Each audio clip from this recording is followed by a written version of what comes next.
ಕೈಯಲ್ಲಿ ಮುಟ್ಟಿ ಅದನ್ನು ಒಲ್ದು ಅವ್ರ ಪಾದಕ್ಕೆ ನಾವು ಕೊಡ್ತಾ ಇದ್ದೀವಿ. ನಾವು ಸಹಾಯ ಗಂಟೆ ಇದನ್ನೇ ನಂಬ್ಕೊಂಡಿದ್ದೀವಿ.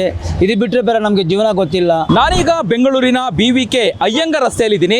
ಈ ಒಂದು BVK ಅಯ್ಯಂಗಾರ್ ರಸ್ತೆಯ ಫುಟ್ಪಾತಲ್ಲಿ ಕಳೆದ 60 ವರ್ಷಗಳಿಂದನೂ ಕೂಡ ಆ ಚಪ್ಪಲಿ ಅಂಗಡಿಯನ್ನು ಇಟ್ಕೊಂಡಿದ್ದಾರೆ. ದೃಶ್ಯದಲ್ಲಿ ನಾನು ನಿಮಗೆ ತೋರಿಸುವಂತಹ ಪ್ರಯತ್ನವನ್ನು ಮಾಡ್ತೀನಿ. ಅಂದರೆ ಈಗ ಸರ್ಕಾರ ಏನು ಫುಟ್ಪಾತಲ್ಲಿ ಇರುವಂತಹ ಅಂಗಡಿಗಳನ್ನು ತೆರವು ಮಾಡಬೇಕು ಅನ್ನುವಂತಹ ತೆಗೆದುಕೊಂಡಂತಹ ನಿರ್ಧಾರಕ್ಕೆ ಈಗಾಗಲೇ ಒಂದಷ್ಟು ಫುಟ್ಪಾತ್ ವ್ಯಾಪಾರಿಗಳಾಗಿರ್ಬೋದು ಅಥವಾ ಚಪ್ಪಲಿ ಅಂಗಡಿಗಳನ್ನು ಇರುವಂತಹ ಅಂಗಡಿಯವರು ಕೂಡ ಈಗ ಆಕ್ರೋಶವನ್ನು ವ್ಯಕ್ತಪಡಿಸ್ತಾ ಇದ್ದಾರೆ. ಏನು ಹೇಳ್ತಾರೆ ಅವರ ಅಭಿಪ್ರಾಯವನ್ನು ನಾವು ಪಡೆದುಕೊಳ್ಳೋಣ. ಅಂದರೆ ಈಗಾಗಲೇ ಕಳೆದ 50 ವರ್ಷಗಳಿಂದ ನಾವು ಇಲ್ಲಿ 50-60 ವರ್ಷಗಳಿಂದ ಇಲ್ಲಿದ್ದೀವಿ. ಏಕಾಏಕಿಯಾಗಿ ಸರ್ಕಾರ ನಮ್ಮನ್ನು ತೆರವು ಮಾಡಿದ್ರೆ ಯಾವ ರೀತಿಯಾಗಿ ನಾವು ಜೀವನವನ್ನು ಕಟ್ಕೊಳ್ಬೇಕು, ಶೂ ಪಾಲಿಶನ್ನು ಮಾಡ್ಕೊಂಡು ನಾವು ಜೀವನವನ್ನು ಮಾಡ್ತಾ ಇದ್ದೀವಿ. ಸರ್ಕಾರದ ಈ ನಿರ್ಧಾರಕ್ಕೆ ನಮಗೆ ಆಕ್ರೋಶ ಹಾಗೆ ವಿರೋಧನೂ ಕೂಡ ಇದೆ ಅನ್ನುವಂಥ ಮಾತುಗಳನ್ನು ಕೂಡ ಹೇಳ್ತಾ ಇದ್ದಾರೆ. ಅವ್ರನ್ನ ನಾನು ಮಾತನಾಡಿಸ್ತಾ ಹೋಗ್ತೀನಿ. ಸರ್, ಎಷ್ಟು ವರ್ಷಗಳಿಂದ ನೀವು ಇಲ್ಲಿ? ನಾವು ಒಂದು 45 ವರ್ಷದಿಂದ ಇದ್ದೀವಿ. ನಾವು ಸಹಾಯ ಗಂಟೆ ಇದನ್ನೇ ನಂಬ್ಕೊಂಡಿದ್ದೀವಿ. ಇದು ಬಿಟ್ಟರೆ ಬೇರೆ ನಮಗೆ ಜೀವನ ಗೊತ್ತಿಲ್ಲ.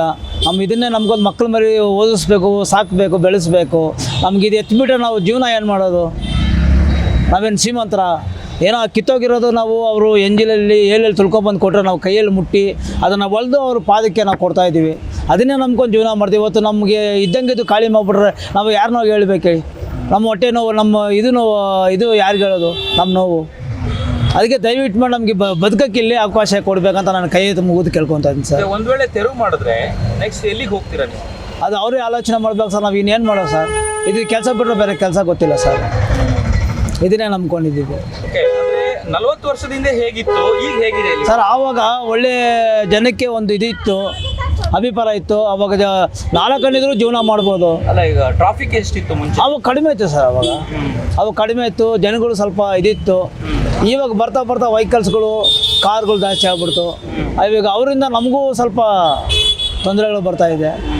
ಏನೋ ನಮ್ಮಂಥ ಬಡವರಿಗೆ ನೀವೇ ನಮಗೆ ಒಂದು ಹೆಲ್ಪ್ ಮಾಡಬೇಕಂತ ನಾವು ಕೈ ಎತ್ತಿ ಮುಗಿದು ನಿಮ್ಮ ಹತ್ರ ಕೇಳ್ಕೊಂತ ಇದ್ದೀವಿ. ಇದಿಷ್ಟು ಬೀದಿ ಬದಿ ವ್ಯಾಪಾರಸ್ಥರು ಹಾಗೆಯೇ ಶೂ ಪಾಲಿಶ್ ಮಾಡುವಂತಹ ಅಂಗಡಿಯವರು ಹೇಳುವಂಥದ್ದು. ಅಂದರೆ ಇದನ್ನೇ ನಂಬಿಕೊಂಡು ನಾವು ಜೀವನವನ್ನು ನಡೆಸ್ತಾ ಇದ್ದೀವಿ. ಏಕಾಏಕಿಯಾಗಿ ಈಗ ನೀವು ತೆರವು ಮಾಡಿದರೆ ಎಲ್ಲಿಗೆ ಹೋಗಬೇಕು ಅನ್ನುವಂತಹ ನೋವಿನ ಮಾತುಗಳನ್ನು ಹೇಳ್ಕೊಳ್ತಾ ಇರುವಂಥದ್ದು. ಕ್ಯಾಮ್ರಾ ಪರ್ಸನ್ ಮಂಜುನಾಥ್ ಜೊತೆ ಅಭಿಜಿತ್ ಗಣೇಶ್, ಪ್ರತಿಧ್ವನಿ ನ್ಯೂಸ್, ಬೆಂಗಳೂರು.